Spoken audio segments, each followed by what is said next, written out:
سیدنا صدیق اکبر نے بھی یہی وصیت کی تھی کہ میرا جنازہ پڑھ کے پھر حضور کے سامنے لے جانا اور سلام عرض کرنا۔ حضرت انس سے بھی روایت، حضرت علی سے بھی روایت ہے، حضرت صدیق اکبر کی وصیت تھی حضور کے پاس لے جانا اور حضور سے اجازت مانگنا، اجازت مل جائے تو قدموں میں دفن کر دینا ورنہ جنت البقیع میں۔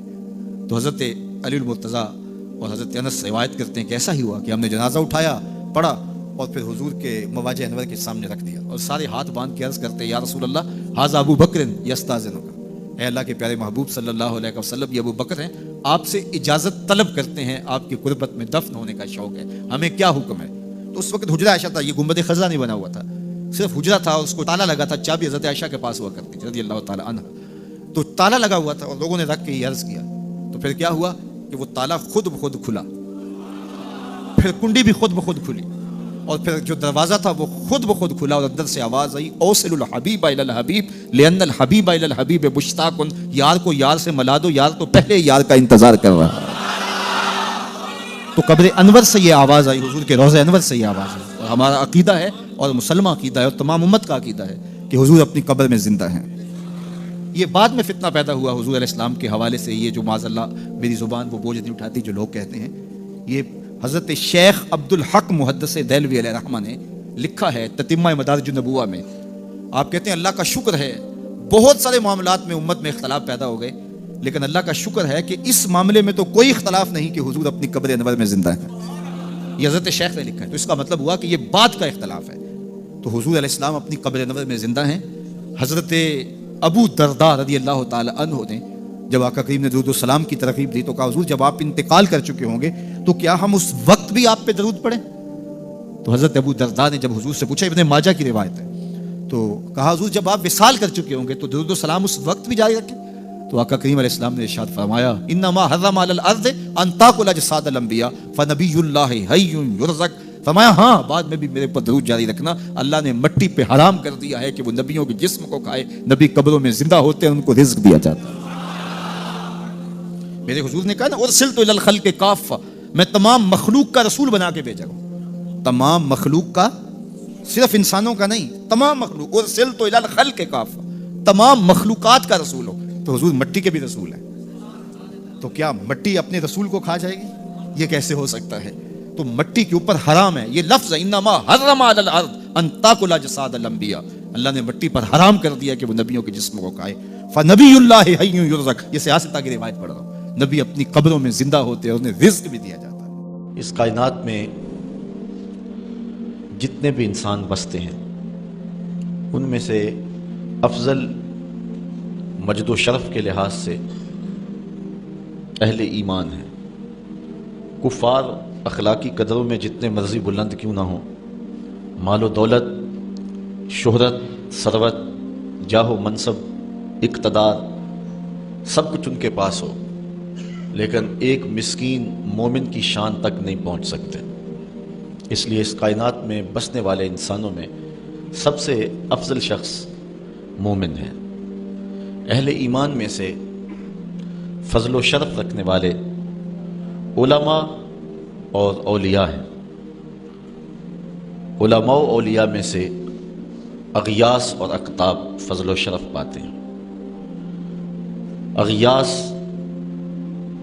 اور اقطاب کا جہاں نقطۂ عروج ہوتا ہے وہاں تابی کا مرتبہ شروع ہوتا ہے، اور جہاں تابی اپنے نقطۂ کمال کو پہنچتا ہے وہاں صحابی کا کمال اور عظمتیں شروع ہوتی ہیں۔ صحابہ میں سے جو مہاجر صحابہ ہیں وہ فضیلت والے ہیں، مہاجر و انصار میں سے جو بدر میں شریک ہوئے ہیں وہ افضل ہیں، اور ان میں سے عشرہ مبشرہ جن 10 لوگوں کے لیے حضور نے جنت کی بشارت دی وہ افضل ہیں۔ ان 10 لوگوں میں 4 اصحاب افضل اور مرتبہ و مقام سے اعلیٰ ہیں، اور ان 4 میں سے سب سے افضل حضرت ابو بکر صدیق رضی اللہ تعالیٰ عنہ۔ یہ ہمارا اہل ایمان کا عقیدہ ہے۔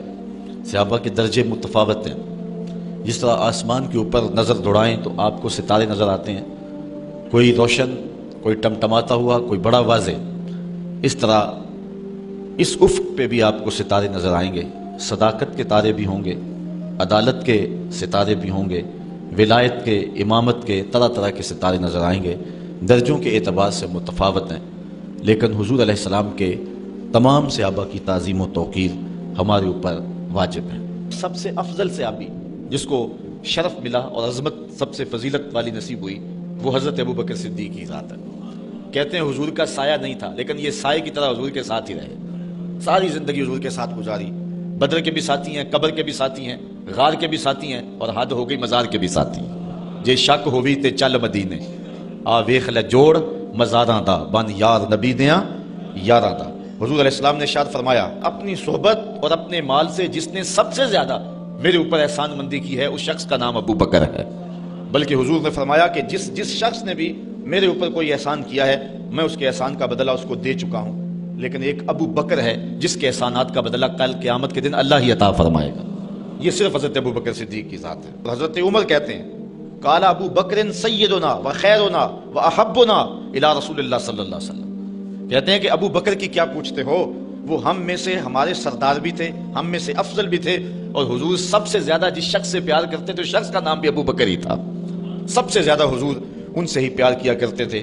حضرت عائشہ رضی اللہ تعالیٰ عنہ فرماتی ہیں کہ جب حضور علیہ السلام کا آخری وقت آیا تو آقا کریم علیہ السلام نے فرمایا کہ ابو بکر کو حکم دو کہ لوگوں کو نماز پڑھائیں۔ میں نے عرض کی کہ وہ رقیق القلب ہیں، مصلی پہ جب آپ کو نہیں پائیں گے تو بے چین ہو جائیں گے، کسی اور کے لیے حکم نامہ جاری کرو۔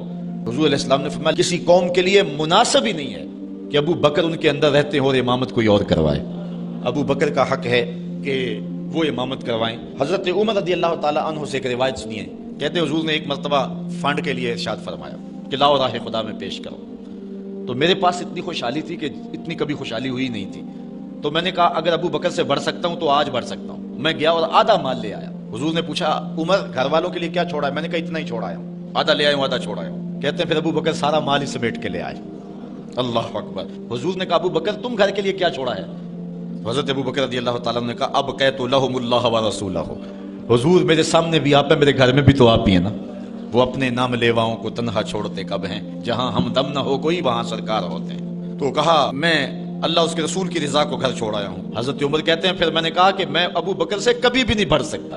اللہ تعالیٰ نے ان کو شان ہی انوکھی دی ہے۔ حضور علیہ الصلوۃ والسلام کے وصال کے فوراً بعد منافقین نے بہت باریک چال چلی، مسلمانوں کی صفوں میں گھس گئے۔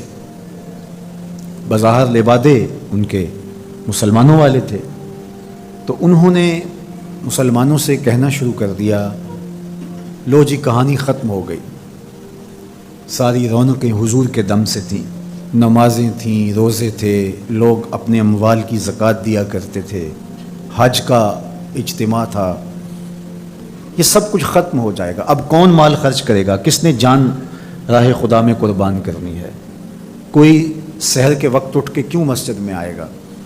بظاہر لگتا تھا کہ یہ بڑی ہمدردی اور دلجوئی سے حقیقت حال کو بیان کر رہے ہیں، لیکن اس کے اندر چھپا ہوا ظاہر تھا۔ جو نئے قبائل اسلام لائے تھے، یہ خبر جب ادھر پہنچی تو انہوں نے ارتداد کا رستہ اختیار کر لیا۔ بہت سارے قبیلے آپ پڑھیں تاریخ مرتد ہو گئے، کسی نے زکوٰۃ دینے سے انکار کر دیا، مسلمہ کذاب نے اپنی جھوٹی نبوت کا دعویٰ کھڑا کر دیا۔ حضرت صدیق اکبر کا دل زخمی ہے، کلیجہ زخمی ہے، لیکن اب اس صورتحال کا جب آپ نے مشاہدہ کیا تو آپ آگے بڑھے اور ایک اونچے ٹیلے پہ کھڑے ہوئے لوگوں کو اشارہ کیا۔ لوگوں نے جناب ابو بکر رضی اللہ تعالیٰ عنہ کو دیکھا تو ادھر لپک کے آ گئے، تو حضرت ابو بکر صدیق رضی اللہ تعالیٰ عنہ نے مختصر خطاب کرتے ہوئے آپ نے کہا لوگوں مجھے ایک بات بتاؤ، تم اللہ کی عبادت کرتے تھے کہ رسول اللہ کی عبادت کرتے تھے؟ لوگوں نے کہا کہ ہم اللہ کی عبادت کرتے تھے۔ تو کہا کہ اگر تو تم رسول اللہ کی عبادت کرتے تھے تو حضور وصال کر گئے، اور اگر تم اللہ کی عبادت کرتے تھے تو وہ آج بھی حی ہے، لا یموت ہے، اسے موت ہے ہی نہیں۔ پھر کہا جس دین کے لیے میرے اور آپ کے آقا و مولا نے اپنی ساری زندگی لگا دی، کیا حضور کے وصال کر جانے کے بعد تم اس دین کو چھوڑ دو گے؟ تو لوگوں نے کہا کیوں چھوڑیں گے؟ تو کہا پھر اٹھو اور دین کا جھنڈا لے کے پوری دنیا پہ چھا جاؤ۔ تو آپ نے لوگوں کو سنبھالا۔ تو حضرت عبداللہ ابن مسعود رضی اللہ تعالیٰ عنہ فرماتے ہیں کہ اگر حضرت ابو بکر رضی اللہ تعالیٰ عنہ کے ذریعے سے اللہ ہمارے اوپر احسان نہ کرتا تو ہم ہلاک ہو جاتے۔ اس امت کو بکھرنے سے بچایا ہے، شیرازہ متحد رکھا ہے، تو وہ ذات سیدنا صدیق اکبر رضی اللہ تعالیٰ عنہ۔ اور حضور یہ سارے اشارے دے کر گئے تھے۔ ایک خاتون آئی، کوئی کام تھا اس کو، اس نے کہا تو حضور نے فرمایا پھر آنا، تو اس نے کہا کہ اگر میں پھر آؤں تو آپ نہ ہوں. اس کی مراد یہ تھی کہ آپ وصال کر گئے ہوں. تو آقا کریم علیہ السلام نے فرمایا اگر میں نہ ہوا ابو بکر تو ہوں گے, میں نہ ہوا تو ابو بکر کے پاس آ جانا. اللہ اکبر. حضور نے حضرت ابو بکر رضی اللہ تعالیٰ عنہ کو اپنی زندگی میں مصلی پہ کھڑا کیا. ترمذی کے لفظ ہیں, حضور نے ارشاد فرمایا لا ينبغي لقوم فیہم ابو بکر ان یؤمہم غیرہ, کسی قوم کے لیے مناسب ہی نہیں ہے کہ ابو بکر ان کے اندر رہتا ہو اور امامت کوئی اور کروائے. مروا ابا بکر فلیصلی بالناس, ابو بکر کو حکم دو کہ وہ لوگوں کو نماز پڑھائے. اور پھر مصلی پہ جا کے حضرت ابو بکر کھڑے ہوئے. 17 نمازیں حضور علیہ الصلوۃ والسلام کی حیات طیبہ کے اندر حضرت ابو بکر نے پڑھائی.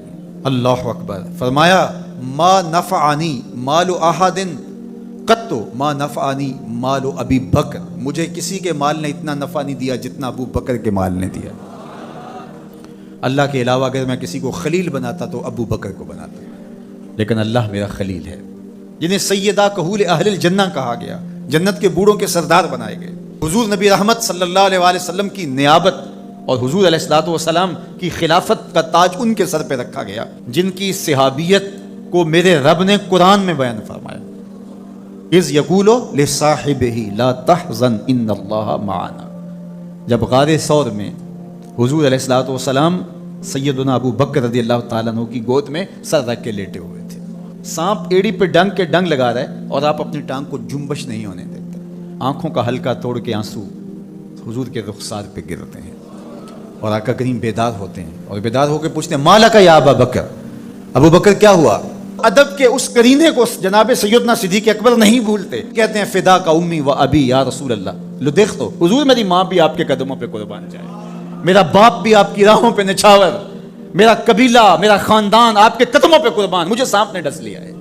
تو محبت کا یہ اسلوب اور الفت کا یہ طریق آپ کو یہاں ملے گا کہ انداز الفت نہیں چھوڑتے. تو سانپ کا کام تو ڈسنا ہے, چاہے وہ غار میں ڈسے یا اسلام آباد میں بیٹھ کے ڈنگ لگائے, وہ تو ڈستا رہے گا. لیکن ابو بکر حضور کی محبت کے ترانے پڑھتا رہے گا. سیدنا صدیق اکبر کی سب سے بڑی آرزو جب پوچھی گئی تو وہ یہی تھی کہ آنکھیں میری ہوں چہرہ حضور کا ہو, نہ چہرہ ہٹے نہ آنکھیں تھکیں, دیکھتا رہوں اور دیکھتا رہوں. اس واقعہ کی حکایت قرآن نے بیان کی ہے. اذ یقول لصاحبہ, صحابی کا ٹائٹل قرآن نے حضرت سیدنا صدیق اکبر کے نام کیا ہے. اس لیے حضرت سیدنا صدیق اکبر کی صحابیت کا انکار کفر ہے. جو حضرت صدیق اکبر کو کافر کہتا ہے وہ خود کافر ہے, اس لیے کہ ان کا ایمان, ان کا اسلام اور ان کی صحابیت قرآن کی قطعی نص سے ثابت ہے اور ان لفظوں کے ساتھ ثابت ہے. اذ یقول لصاحبہ لا تحزن, کہا گھبرانے کی ضرورت نہیں, ان اللہ معنا, اللہ ہمارے ساتھ ہے, اللہ ہمارے ساتھ ہے. اور پھر کہا وثانی اثنین اذ ہما فی الغار, دو میں سے دوسرا. اللہ اکبر. اللہ نے دو میں سے دوسرا کہا ہے, یہ شان ہے سیدنا صدیق اکبر جو ثانی اثنین ہیں غار میں. اللہ اکبر. یار کہتے ہیں حضور کا سایہ نہیں تھا, لیکن جناب ابو بکر سائے کی طرح حضور کے ساتھ تھے. قبر کے بھی ساتھی, بدر کے بھی ساتھی, سفر کے بھی ساتھی, حضر کے بھی ساتھی. تو حضرت صدیق اکبر رضی اللہ تعالیٰ عنہ کی صحابیت قطعی نص سے ثابت ہے, اور سیدنا صدیق اکبر رضی اللہ تعالیٰ عنہ حضور علیہ الصلوۃ والسلام کے خسر ہیں. حضرت سیدنا صدیق اکبر رضی اللہ تعالیٰ عنہ کا دایاں ہاتھ حضور نے اپنے ہاتھ میں پکڑا ہے اور بایاں حضرت عمر کا ہاتھ پکڑا ہے. اور حضور ایسے مسجد نبی سے باہر نکل رہے ہیں اور کوئی شخص داخل ہوا تو فرمایا قیامت کے دن ہم ایسے ہی اٹھائے جائیں گے, دائیں ہاتھ میں ابو بکر کا ہاتھ ہوگا, بائیں ہاتھ میں عمر کا ہاتھ ہوگا. اللہ اکبر. یہ ہیں حضرت ابو بکر رضی اللہ تعالیٰ. جو بدبخت سیدنا صدیق اکبر رضی اللہ تعالیٰ عنہ کے ایمان پہ شک بھی کرے وہ مومن نہیں رہتا. یہ وقت بھی آنا تھا ہمارے اوپر کہ پاکستان کے دارالحکومت میں کھڑے ہو کر کے سیدنا صدیق اکبر رضی اللہ تعالیٰ عنہ کے بارے میں ایسے نازیبہ کلمات کہے جانے تھے. استغفر اللہ, العیاذ باللہ. حضور علیہ الصلوۃ والسلام نے ارشاد فرمایا اذا رأیتم الذین یسبون اصحابی فقولوا لعنۃ اللہ علی شرکم. عبداللہ ابن عمر سے روایت ہے. حضور نے فرمایا اگر تم کچھ لوگوں کو دیکھو کہ میرے اصحاب کو گالی دیتے ہیں اور تم کہو تمہاری شر پہ اللہ کی لعنت ہو, یہ حضور نے حکم دیا کہ یہ اس کے جواب میں کہو. اور ایک حدیث کے لفظ ہیں, حضور علیہ السلام نے ارشاد فرمایا من سب اصحابی فعلیہ لعنت اللہ والملائکۃ والناس اجمعین. جو میرے اصحاب کو گالی دے اس پر اللہ کی بھی لعنت, فرشتوں کی بھی لعنت اور تمام مخلوقات کی بھی لعنت. تو یہ ملعون جو حضرت سیدنا صدیق اکبر اور دیگر اصحاب کو بھونکتے ہیں اور ان کے بارے میں نازیبہ کلمات کہتے ہیں، ان کی شر سے اس ملک کو پاک کرنا چاہیے۔ چنگاری جب بھڑکائی جاتی ہے تو پھر پورے شہر جل جاتے ہیں۔ 7-8 سال قبل کی کہانی ہمیں یاد ہے کہ کیا دردناک لمحات ہوتے تھے، روزانہ لاشیں اٹھانی پڑتی تھی، وہ ایسے ہی ناعاقبت اندیش لوگوں کی وجہ سے ہوا۔ اگر اداروں نے اس میں تساہل برتا، سستی سے کام لیا، یا کسی شخص کی خوشنودی کے لیے انہوں نے پسو پیش کیا تو یا معاملے کو گول مول کرنا چاہا، تو حالات کنٹرول میں نہیں رہیں گے۔ یہ بھڑکائی ہوئی آگ ملک کو خاکستر بنا سکتی ہے۔ اللہ میرے وطن کی حفاظت فرمائے۔ یہ ملک قربانیوں سے حاصل کیا گیا ہے، اور اس کے امن کو بحال کرنے کے لیے ہمارے اداروں نے بہت محنت کی ہے، بہت لوگوں نے قربانیاں دی ہیں۔ تو ایسے ناہنجار لوگوں، ایسے بدبخت لوگوں کو فوراً قانون اپنی گرفت میں لے، اور ایسے بد زبانوں کو لگام دینی چاہیے کہ جو اصحاب رسول کو بھونکتے ہیں اور اتنے سخت جملے کہتے ہیں۔ معاذ اللہ سیدنا صدیق اکبر کو کافر کہا جائے گا؟ جو صدیق میرے نبی کے دل کا چین ہے، جو اسلام کی بہار ہے۔ عبداللہ ابن مسعود فرماتے ہیں بچے ہی ابو بکر کی وجہ سے تھے، ورنہ ہلاک ہو جاتے۔ جس ابو بکر رضی اللہ تعالیٰ عنہ کو حضور نے مصلی پہ کھڑا کیا، جس ابو بکر رضی اللہ تعالیٰ عنہ پہ اتنا اعتماد تھا کہ ہجرت والی رات ان کا انتخاب کیا۔ حضرت سیدنا عمر رضی اللہ تعالیٰ عنہ نے حضرت ابو بکر رضی اللہ تعالیٰ عنہ کا ذکر کیا اور رو پڑے، اور کہا کہ ابو بکر میری زندگی کی ساری نیکیاں لے لے اور غار والی ایک نیکی مجھے دے دے۔ اور پھر کہا کرتے تھے کہ کاش کہ میں ابو بکر کے سینے کا بال ہوتا۔ ابن جوزی نے لکھا ہے کہ ہمارے بزرگ اور اسلاف جو تھے وہ ابو بکر و عمر رضی اللہ تعالی عنہما کی محبت اپنی اولاد کو یوں سکھایا کرتے تھے جیسے قرآن کی آیتیں سکھائی جاتی۔ ان کی محبت اولادوں کے سینوں میں راسخ کیا کرتے تھے۔ معمولی سی میل بھی سیدنا صدیق اکبر کے بارے میں برباد کر دیتی ہے۔ اللہ کے نبی کا ہر صحابی با کمال ہے، لیکن ابو بکر ہے۔ جے شک ہووی تے چل مدینے، جے شک ہووی تے چل مدینے، آ ویخ لے جوڑ مزاراں دا، بن یار نبی دیاں یاراں دا۔ تو ان سے ہماری محبت کا رشتہ استوار ہے۔ تو جس شخص نے بھی یہ جملہ کہا ہم اس کی مذمت کرتے ہیں۔ مذمت تو لفظ بہت چھوٹا ہے، اس کو قرار واقع سزا دیجئے۔ وہ بدترین انسان ہے روئے زمین پہ، اور اس سے کوئی رو رعایت نہ رکھی جائے تاکہ آئندہ ایسے راستے بند ہو۔ اداروں کو اس پر فی الفور نوٹس لینا چاہیے قبل اس سے کہ حالات ہاتھ سے باہر نکل جائیں اور بے قابو ہو جائیں۔ اللہ ہم سب کو اپنی رحمتوں کے حصار میں رکھے۔ جانور کو اپنی گود میں رکھا اور حضور استراحت فرما دی۔ اب سانس، جب سانپ کی سانس اٹھنے لگی، وہ بھی چونکہ اس سوراخ میں ہی تھا، اور وہ کبھی سوراخ سے باہر آتا کبھی سوراخ سے باہر آتا، جا بجا سوراخ تھے۔ تو جب اس کی سانس گھٹنے لگی اور اس نے دیکھا کہ جس راستے سے جاتا ہے مسدود پاتا ہے، تو ایک جگہ اس نے انسانی گوشت دیکھا اور اس نے ڈنگ لگایا وجود کو برقرار رکھ پائے۔ یہ کوئی تماشائی لبے بام تھوڑا ہے، لیکن حضرت سیدنا صدیق اکبر نے اپنی ٹانگ کو جنبش نہیں آنے دی۔ حضرت عمر کی جو روایت اس میں لفظ ہے مخافۃ ان یتنبہ رسول اللہ صلی اللہ علیہ وسلم، اس ڈر سے کہ کہیں حضور بیدار نہ ہو جائے۔ لم یتحرک، اپنی ٹانگ کو حرکت نہیں آنے دی۔ لم یتحرک مخافۃ ان یتنبہ رسول اللہ صلی اللہ علیہ وسلم، اس ڈر سے کہ کہیں حضور بیدار نہ ہو جائے۔ حضور کی نیند میں خلل، سانپ نے ڈنگ لگایا اور ایڑی ہٹی نہیں، وہ پیچھے ہٹ ہٹ کے ڈنگ مارتا ہے، اور حضرت ابو بکر پوری قوت سے ایڑی کو دبایا ہے۔ حضرت تصور تو کرو، عشق کی بات تو سارے کرتے ہیں، عشق ابو بکر سے سیکھو۔ یہ ہے محبت کی کہانی۔ حضرت ابو بکر صدیق نے زور سے ایڑی رکھی ہے، اور سانپ جو ہے وہ ہٹ ہٹ کے ڈنگ مار رہا ہے اور زہر جسم میں سرایت کر رہا ہے، اور حضرت ابو بکر صدیق اپنی ٹانگ کو جنبش بھی نہیں آنے دیتے، اس ڈر سے کہ کہیں حضور کی نیند میں خلل نہ آ جائے۔ سارا دھیان ادھر لگ گیا کہ ٹانگ کو جنبش نہ آئے۔ بے اختیار آنسو نکل پڑے اور حضور کے چہرہ نور پہ گرے۔ دھیان چونکہ ادھر لگا تھا، آنسو ادھر سے نکلے، حضور کے رخسار پہ گرے، حضور بیدار ہو گئے، اور حضور نے فرمایا ما لکا یا ابا بکر، ابو بکر کیا ہوا؟ ابو بکر کیا ہوا؟ انسان دکھوں میں بھرا پڑا ہو، تکلیف پہ تکلیف گزر رہی ہو، اور کوئی پوچھ لے تو انسان پھٹ پڑتا ہے، بہت جلدی بولتا ہے، پھر اس کے القاب اور اس کا نام اور اس کے لیے جو بولنے کا سٹائل ہے وہ بھول جاتا ہے، وہ جلدی جلدی اپنا دکھڑا بیان کرتا ہے۔ لیکن یہاں پیار کی کہانی اتنی دل آویز ہے، اللہ اکبر۔ یہ حضرت عمر کی روایت پڑھ رہا ہوں کہ یوں ایڑی زور کے ساتھ سوراخ پہ رکھی ہے، بل پہ رکھی ہے، سام ہٹ ہٹ کے ڈنگ لگا رہے ہیں، ساری توجہ ٹانگ کی طرف ہے کہیں ہل نہ جائے اور حضور بیدار نہ ہو جائیں، اور اچانک آنکھوں سے آنسو ٹپکے حضور کے رخسار پہ گرے۔ آقا کریم بیدار ہو کے پوچھتے ہیں مالک یا ابا بکر، ابو بکر کیا ہوا؟ تو حضرت ابو بکر کیا بولتے ہیں؟ لدغت فداک امی و ابی یا رسول اللہ، یا رسول اللہ میری ماں بھی آپ کے قدموں پہ قربان ہو، میرا باپ بھی آپ کے قدموں میں قربان ہو، سانپ نے مجھے ڈس لیا ہے۔ اللہ اکبر، ادب کے اس سٹائل کو چھوڑا، محبت کے اس انداز کو ہنگامی حالت میں بھی ترک نہیں ہونے دیا، گفتگو کا سلیقہ اور بات کرنے کا جو طریقہ ماضی میں تھا آج بھی اسے ملحوظ رکھا اور اسی سٹائل سے بات کرتے ہیں۔ میری ماں بھی آپ کے قدموں پہ قربان، میرا باپ بھی آپ کی راہوں پہ نچھاور، حضور مجھے سانپ نے ڈس لیا ہے۔ اللہ اکبر۔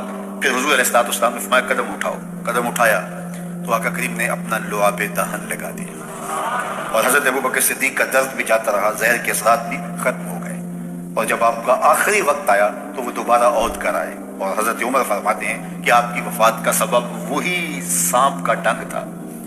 اللہ اکبر۔ عاشق کی موت آئی ہے اور عاشق دنیا سے رخصت ہوا ہے تو وہی لمحے دوبارہ لوٹ آئے، وہی سانپ کے جو ہے وہ زہر کا اثر سرایت کرنے لگا ہے۔ وہ حضرت ابو بکر کا جب آخری وقت تھا تو غار ثور کی ساری یادیں پھر تازہ ہونے لگی ہیں۔ اللہ اکبر۔ تو حضرت ابو بکر صدیق اور حضور 3 دن تک اور 3 راتیں اس غار میں رہے۔ اب یہ ڈھونڈتے رہے، ادھر گئے ہوں گے، ادھر رہے ہوں گے۔ پھر ان کے کھوجی نے کہا کہ نشان تو ادھر جاتے، اور ان کو لے کے وہ غار ثور کی طرف بڑھ گیا اور پہاڑ چڑھ گیا۔ غار ثور کے آگے جب گیا تو وہاں تک نشان تھے، آگے ایک جھاڑی تھی جس پر تالا جو ہے وہ جالا تن لیا تھا عنکبوت نے، مکڑی نے، اور فاختہ نے انڈے بھی دے دیے تھے۔ تو اب وہاں ان کا گمان ہوا کہ اگر یہاں سے اندر گئے ہوئے ہوتے تو یہ جالا ٹوٹ جاتا، تو یہ تو ممکن نہیں ہے، فاختہ تو انسانی وجود کو دیکھ کر کے اڑ جاتی ہے، تو یہ یہاں فاختہ بھی اڑتی نہیں ہے۔ تو اب جنہوں نے غار ثور دیکھی ہے ان کے ذہن میں سارا نقشہ گھوم گیا ہوگا، وہ اس تصور میں گھوم رہے ہوں گے، وہ یہاں مرکز مصطفیٰ میں نہیں بیٹھے، غار ثور کے آگے بیٹھے ہوئے ہوں گے، پھر وہ کیا منظر ہے۔ اللہ اکبر۔ تو غار اوپر سے نیچے آتی ہے اور نیچے تھانا ہے غار، اور جو غار کے اندر بیٹھے ہو سامنے جو پلیٹ فارم بنا ہوا ہے اس کے اوپر چلتے پھرتے باتیں کرتے وہ سارے لوگ نظر آتے ہیں اوپر والے کو جو غار کے اندر بیٹھے، اور جو باہر ہیں ان کو غار کے اندر کچھ نظر نہیں آ رہا، ایک تو غار کے اندر اندھیرا، اور دوسری بات اگر دیکھنا بھی چاہیں تو جھک کر کے دیکھنا پڑتا ہے، اپنے نیچے جھکیں اور پھر اندر دیکھیں تو کچھ دکھائی دے گا، اور وہ نہیں دیکھ رہے تھے۔ تو حضرت ابو بکر صدیق رضی اللہ تعالیٰ عنہ نے جب دیکھا مشرکین چل رہے ہیں، ان کی آوازیں بھی آ رہی ہیں، تو حضور سے کہا کہ حضور یہ کیا ہوا؟ اذ یقول لصاحب لا تحزن ان اللہ معنا، قرآن بتاتا ہے دونوں میں سے ایک جب اس کو جب فکر لاحق ہوئی، ایک ہوتا ہے اپنی جان کا خوف، اس کو خوف کہتے ہیں، جو دوسرے کے لیے ہوتا ہے اس کو حزن کہتے ہیں۔ صدیق اکبر کو اپنی جان کا خوف نہیں تھا، حضور کی جان کی فکر تھی، تو اللہ کے محبوب نے فرمایا، قرآن نے اس کی حکایت کی، لا تحزن، پریشان ہونے کی ضرورت نہیں، ان اللہ معنا، اللہ ہمارے ساتھ ہے، اللہ ہمارے ساتھ ہے۔ بلکہ فرمایا ابو بکر تو ان 2 کے بارے میں کیا کہتا ہے جن کا تیسرا اللہ ہو، ان 2 کے بارے میں تو کیا کہتا ہے جن کا تیسرا؟ اور وہاں سوچتے رہے آگے کدھر گئے ہیں، آگے کدھر گئے ہیں، اور غار سامنے کدھر گئے تھے، اور حضور ان کو دیکھ رہے ہیں، ابو بکر صدیق ان کو دیکھ رہے ہیں۔ میرے استاد تھے، فرمانے لگے کہ حضور علیہ السلام کو دیکھنے کے لیے جھک کے دیکھنا پڑتا ہے، اس غار میں انہیں حضور تب نظر آتے کہ وہ جھک کے دیکھتے، اور اگر وہ جھک کے دیکھنے کی عادت رکھتے تو مکے میں ہی دیکھ لیتے، مکے میں ہی دیکھ لیتے، اس لیے انہوں نے جھکنا نہیں تھا، اور جو جھکنا نہیں جانتا وہ نبی کو دیکھ نہیں پاتا، اور جو جھکتا ہے بلال دیکھ لیتا ہے، عمار دیکھ لیتا ہے، ابو بکر دیکھ لیتا ہے۔ اللہ اکبر۔ تو یہ تو وہاں مکے میں نہیں دیکھ سکے، ابھی تو قرآن نے کہا نا وَتَرَاهُمْ يَنْظُرُونَ إِلَيْهِ وَهُمْ لَا يُبْصِرُونَ، محبوب یہ جو آنکھیں پھاڑ پھاڑ کے آپ کو دیکھ رہے ہیں، آپ ان کے دیکھنے کو دیکھ رہے ہیں، وَتَرَاهُمْ، آپ ان کو دیکھ رہے ہیں، يَنْظُرُونَ إِلَيْهِ، یہ آپ کو دیکھ رہے ہیں، آپ دیکھ رہے ہیں کہ یہ آپ کو دیکھ رہے ہیں، وَهُمْ لَا يُبْصِرُونَ، میں خدا ہو کے کہتا ہوں یہ نہیں دیکھ رہے۔ ذرا ریپل سے ذرا توجہ تو کریے، قرآن مجید کے اس اسلوب کو تو ملاحظہ کیے، وَتَرَاهُمْ، آپ ان کو دیکھ رہے ہیں، کیا دیکھ رہے ہیں؟ يَنْظُرُونَ إِلَيْهِ، کہ یہ آپ کو دیکھ رہے ہیں، وَهُمْ لَا يُبْصِرُونَ، محبوب نہیں دیکھ رہے، یہ نہیں دیکھ رہے، آپ کو لگتا ہے کہ دیکھ رہے ہیں، دنیا بھی سمجھتی ہے دیکھ رہے ہیں، یہ آنکھیں پھاڑ پھاڑ کے دیکھ رہے ہیں، لیکن میں کہتا ہوں نہیں دیکھ رہے۔ جنہاں نے یار نو اپنے جا دیکھا دیکھے، جنہاں ویکھیا نہیں ہو کرن گلا، جنہاں ویکھیا نہیں ہو کرن گلا، جنہاں ویکھیا ہو تے بول دے نہیں، جڑے محرم راز حقیقت دے وہ راز حقیقت کھول دے۔ انہوں نے دیکھا نہیں تھا، دیکھا تو بلال حبشی نے تھا، دیکھا تو عمار ابن یاسر نے تھا، دیکھا تو حضرت مقداد نے تھا، دیکھا تو ابو بکر صدیق نے تھا، دیکھا تو فاروق اعظم نے تھا۔ تو یہ دیکھنا ہے، تو یہ آنکھیں پھاڑ پھاڑ کے دیکھ رہے ہیں، میں کہتا ہوں یہ نہیں دیکھ رہے۔ وہ جھکتے تو دیکھتے، جو جھکنا نہیں جانتے وہ دیکھنا کیسے جانتے؟ تو کسی کو دیکھنے کے لیے اپنا آپ مٹانا پڑتا ہے، اپنا آپ جب تک مٹے گا نہیں تو کوئی دکھائی نہیں دے گا، جب مٹ جاؤ گے تو جلوہ یار بھی دکھائی دے گا، جلوہ حبیب بھی دکھائی دے گا۔ اللہ اکبر۔ تو حضرت سیدنا صدیق اکبر رضی اللہ تعالیٰ عنہ 3 دن وہاں گزارے۔ حضرت عمر کہا کرتے تھے رضی اللہ تعالیٰ عنہ، روتے تھے جب حضرت ابو بکر صدیق کا ذکر کرتے، کہتے تھے کہ ابو بکر مجھے غار کی ایک رات والی وہ نیکی دے دیں، میری ساری زندگی کی نیکیاں لے لیں۔ عمر مومنین سیدہ عائشہ رضی اللہ تعالیٰ عنہ فرماتی ہیں ایک دن تاروں بھری شب تھی اور حضور علیہ السلام میرے کاشانہ نور میں تھے، کاشانہ رحمت میں تھے، تو ایسے تاروں پہ نظر پڑی تو میں نے حضور سے سوال کیا، حضور تاروں جتنی نیکیاں بھی کسی کی ہوں گی؟ چمکتے ہوئے ستارے، تا حد نظر پھیلا ہوا آسمان، تو بے ساختہ میں نے کہا حضور ستاروں جتنی نیکیاں بھی کسی کی ہوں گی؟ حضور نے برجستہ کہا ہاں عمر کی۔ تو کہا میرے سوال کے پیچھے ایک آرزو تھی کہ میرے باپ کا نام لیا جائے۔ بیٹی کو باپ کے ساتھ جو محبت ہوتی ہے وہ تو ایک انوکھا جہاں ہے، ایک انوکھی کائنات ہے، اور پھر باپ بھی ابو بکر ہو اور بیٹی بھی صدیقہ کائنات ہو، پھر ان کی محبت، اللہ اکبر۔ تو کہا حضور آسمان کے ستاروں جیسی نیکیاں بھی کسی کی ہوں گی؟ اور آرزو یہ تھی، کان یہ سننا چاہ رہے تھے کہ میرے باپ کا نام لیا جائے گا، لیکن حضور نے کہا عمر کی۔ تو حضرت عائشہ رضی اللہ تعالیٰ عنہ خاموش سی ہو گئی۔ خاموش اس لیے ہوئی کہ توقع کے مطابق جواب نہیں تھا، آرزو کچھ اور تھی، جواب کچھ اور ملا۔ تو حضور نے فرمایا عائشہ کیا ہوا؟ عرض کی حضور میری تو آرزو تھی کہ میرے باپ کا نام لیا جائے گا۔ کہا عمر کی عمر بھر کی نیکیاں تیرے باپ کی ایک شب کی نیکی۔ اللہ اکبر۔ اس لیے حضرت عمر رضی اللہ تعالیٰ عنہ کہا کرتے تھے کاش میں ابو بکر کے سینے کا بالی ہوتا، کاش میں ابو بکر کے سینے کا بالی ہوتا۔ اور جس نے غسل بھی نہیں کیا وہ حضرت صدیق اکبر پہ بات کرتا۔ یہ حضرت عمر کہہ رہے ہیں، وہ عمر جس کے بارے میں میرے حضور نے فرمایا کہ شیطان عمر کے سائے سے بھاگتا ہے، وہ عمر جس کے بارے میں ارشاد فرمایا کہ لو کان بعدی نبی لکان عمر، میرے بعد اگر کسی کے سر پہ نبوت کا تاج سجتا تو وہ عمر کے سر پہ سجتا، وہ عمر جس کے بارے میں میرے اور آپ کے آقا و مولا نے ارشاد فرمایا کہ عمر چراغ اہل جنت ہے۔ لوگوں سے کہا لوگوں جب نیک لوگوں کی بات کیا کرو تو میری عمر کی بھی بات کیا کرو، میرے عمر کا ذکر بھی چھیڑا کرو۔ وہ عمر اللہ اکبر جو مراد رسول ہے، وہ کیا کہہ رہے ہیں؟ کاش میں ابو بکر کے سینے پر اگا ہوا ایک بال ہوتا۔ یہ شان ہے سیدنا صدیق اکبر رضی اللہ تعالیٰ عنہ۔ تو حضور علیہ السلام نے حضرت ابو بکر سے کہا ڈرنے کی ضرورت نہیں۔ اذ یقول لصاحبہ، صدیق اکبر رضی اللہ تعالیٰ عنہ کی صحابیت ثابت ہے قرآن کی قطعی نص کے ساتھ۔ جب اپنے صاحب سے کہا، صحابی سے کہا لا تحزن ان اللہ معنا، اللہ ہمارے ساتھ ہے۔ اللہ اکبر۔ یہ تھا غار کا ساتھ، اور اقبال کہتا ہے ثانی اثنین غارو بدر و قبر۔ اب بدر کی کہانی آئے۔